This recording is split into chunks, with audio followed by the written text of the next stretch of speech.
የዚህ የስደተኞች መጨመር እንግዲህ ከስፔን ኢሚግሬሽን ስርዓቱ ጋር ይያያዛል። እነኚህ ስደተኞች እንዲጨምሩ የቻሉት እንግዲህ ስፔን ዜግነት ሰጣለሁ በማለቷ ነው።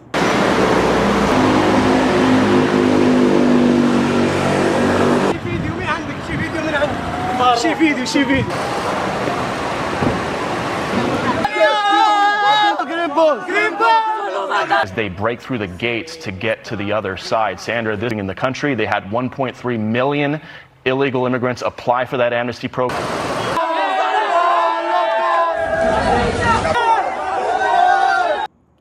ከአፍሪካ ወደ ስፔን በሺዎች የሚቆጠሩ ስደተኞች በአጥር በመዝለል እንዲሁም ደግሞ በመዋኘት ስፔን ለመግባት ሙከራ አድርገዋል።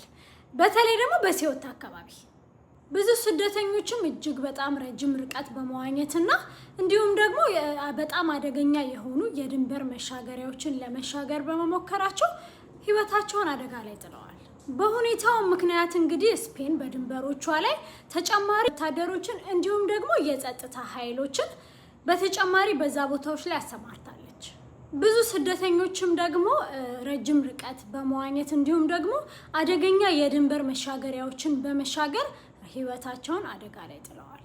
አንዳንድ ሪፖርተሮችም እንደሚሉት እንግዲህ ይህ የስደተኞች መጨመር ከስፔን ኢሚግሬሽን እንዲሁም ደግሞ የዜግነት የማግኘት ፖሊሲዎች ጋር ይገናኛልን ብለዋል።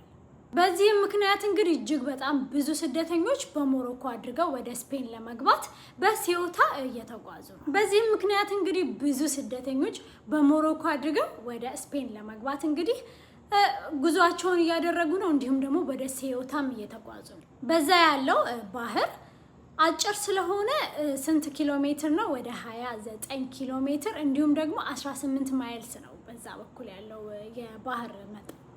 እንግዲህ ይህ ሁኔታ እጅግ በጣም ከቁጥጥር ውጪ የሆነ መጥቷል። ሞሮኮም ደግሞ ድንበሮቿን እንግዲህ ስደተኞች በዛ ድንበር እንዳያልፉ ለመቆጣጠር ሙከራ እያደረጉ ነው። ነገር ግን ወደ ስፔን ለማለፍ እንግዲህ እየገቡ ያሉት የስደተኞች ቁጥር እጅግ በጣም ብዙ ከመሆኑ የተነሳ መቆጣጠር አልቻሉም። በአሳዛኝ ሁኔታም እንግዲህ እነኛን ድንበሮች ለማለፍ የሞከሩ 18 ሰዎች ህይወታቸው አልፏል። አንዳንዶቹ እንግዲህ ባህሩን ለመሻገር በሚዋኙበት ጊዜ ነው ህይወታቸው ያለፈው። ሌሎቹ ደግሞ ይህንን አደገኛ የሆነ ስደትን ሲያደርጉ ነው በዛ መሃል ህይወታቸውን ያጡት። መጀመሪያ ስደተኞቹ ወደ በሺዎች የሚቆጠሩ ስደተኞች ነበሩ። ከዛ ግን ከሰዓታት በኋላ እጅግ በጣም ቁጥራቸው እየጨመረ መሄዱም ተነግሯል። ይህም ደግሞ በሞሮኮ ድንበር ላይ እጅግ በጣም ከባድ ሰብአዊና የጸጥታ ችግርን ፈጥሯል። በዚህም ምክንያት እንግዲህ የስፔኑ ጠቅላይ ሚኒስትር ፔድሮ ሳንቼዝ እንዲሁም ደግሞ የውጭ ጉዳይ ሚኒስትሩ ፈርናንዶ ጋር በመሆን አርብ ወደ ሲዮታ ጉዟቸውን ያደርጋሉ። በዚያም እንግዲህ ወደ 500,000 ለሚሆኑ ስደተኞች ህጋዊ ውሳኔ ሊወስኑላቸው ይችላል። ምክንያቱም ግማሽ ሚሊዮን ስደተኛ ማለት ነው። እንግዲህ ለነሱ መፍትሄ ያመጣሉ ብለን ተስፋ እናደርጋለን። ይህም ደግሞ እጅግ በጣም እየጨመረ ያለው የስደተኞች ፍሰት በስፔን ላይ እንግዲህ አሉታዊ ተጽዕኖ እያሳደረው ነውም ተብሏል። እንዲሁም ደግሞ ስርቆቶች ተበራክተዋል ብለዋል። ምክንያቱም እነኚህ ሰዎች እንግዲህ ወደ ስፔን ለመጓዝ ያደረጉት ርቀት ግማሹ እየዋኘ በባህር ላይ ስለሆነ ምንም አይነት ነገር ይዘው አልመጡም። እንግዲህ እነኚህ ሁሉ ስደተኞች ደግሞ መዝግቦ መቆጣጠር እጅግ በጣም ከባድ ነው። እርግጥ የስፔን ሶሻሊስት መንግስት እንግዲህ ለስደተኞች ድጋፍ የሚያደርግ አቋም አላቸው። ለስደተኞች የተለያዩ ፕሮግራሞችን ማቅረብ ይፈልጋሉ። በተለይም ደግሞ ከአፍሪካ ለሚመጡ ስደተኞች እነሱ እንግዲህ ያው ጠንካራና ታታሪ ሰራተኞች ስለሆኑ የሚያስፈልጋቸው እድል ብቻ ነው ብሎ ያምናሉ። ይህንን ጉዳይ እንግዲህ እኔም በቅርብ እየተከታተልኩ ማቀርብላችሁ ይሆናል። ይህ እንግዲህ በስፔን እጅግ በጣም ሰበር ዜና ሆኗል በአሁን ሰዓት። እንዲሁም ደግሞ ወደ 500,000 የሚሆኑ ስደተኞች ግማሽ ሚሊዮን ሰዎች ማለት ነው በነፃ ዜግነት ያገኛሉም እየተባለ እየተወራ ነው። እንዲሁም ደግሞ በስፔን የምታውቃቸው ዘመድ ቤተሰብ ጓደኞች ካሏችሁ እንግዲህ በሚመጡት ቀናቶች እንዲጠነቀቁ ብትነግሯቸው የተሻለ ነው። ምክንያቱም እጅግ በጣም የወንጀል መጠኑ ሊጨምር ይችላል ተብሎም ስጋት አለው በስፔን። እንደነገርኳችሁ እነኚህ 500,000 ሰዎች ወይም ደግሞ ግማሽ ሚሊዮን እንግዲህ ስደተኞች በስፔን እንግዲህ ሲገቡ ምንም አይነት ነገር ይዘው አልመጡም። በባህርም ስደተኞች ናቸው። ሰው ምንም አይነት ነገር ይዘው ስላልገቡ እንግዲህ እጅግ በጣም ውስብስብ ነው ይሄ ጉዳይ። ምክንያቱም ምግብ ማን እንደሚያቀርብላቸው ይህ መንግስት እንግዲህ ለእነኚህ ስደተኞች ምን አይነት ነገር እንደሚያመቻች እጅግ በጣም ስጋት ላይ ናቸው አሁን ላይ። አሁንም ደግሞ እንግዲህ ይህ የስደተኛ ቁጥር እየጨመረ ነው ያለው። ስለዚህ በሌሎች ድንበሮችም ላይ እንግዲህ ይገባሉ ተብሎ እየተጠበቀ እየተፈራ ነው ያለው። በዚህ ምክንያት እንግዲህ የስደተኞች ቁጥር እጅግ በጣም ስፔን ላይ እንደሚጨምርም እየተነገረ ነው። እንግዲህ ይህም ደግሞ በአብዛኞቹ ስደተኞች ከአፍሪካ፣ ከሞሮኮ እንዲሁም ደግሞ ከሌላ የተለያዩ ሀገሮች እንደሆኑም ተነግሯል። ይህ ሁኔታ እንግዲህ ስፔን ላይ ምን አይነት ተጽዕኖ ያመጣል፣ በጊዜ ሂደትስ ምን አይነት ጥቅም ሊያመጣላት ይችላል ወይ የሚለውን እንግዲህ በጊዜ ሂደት የምናየው ይሆናል። እንግዲህ ሁኔታው እጅግ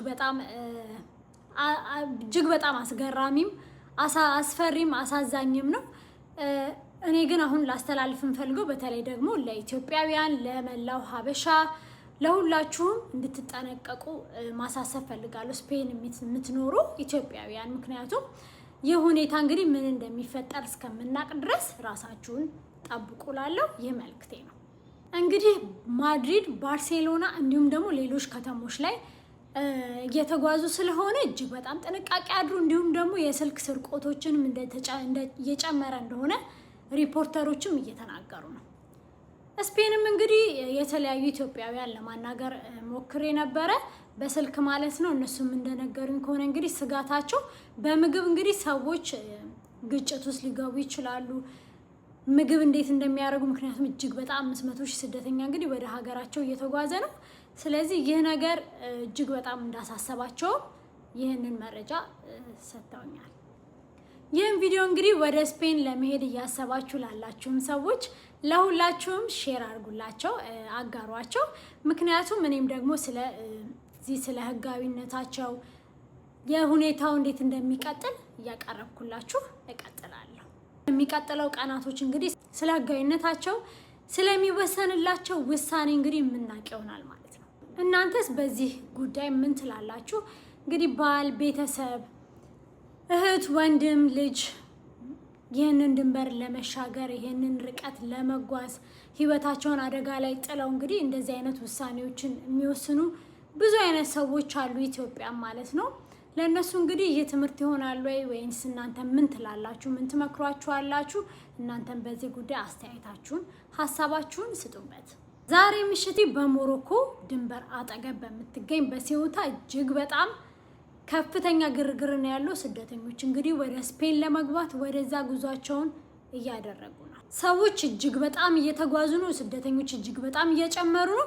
ስፔንም ደግሞ ወታደሮቿንና የጸጥታ አካሎቿን እያሰማራች ነው።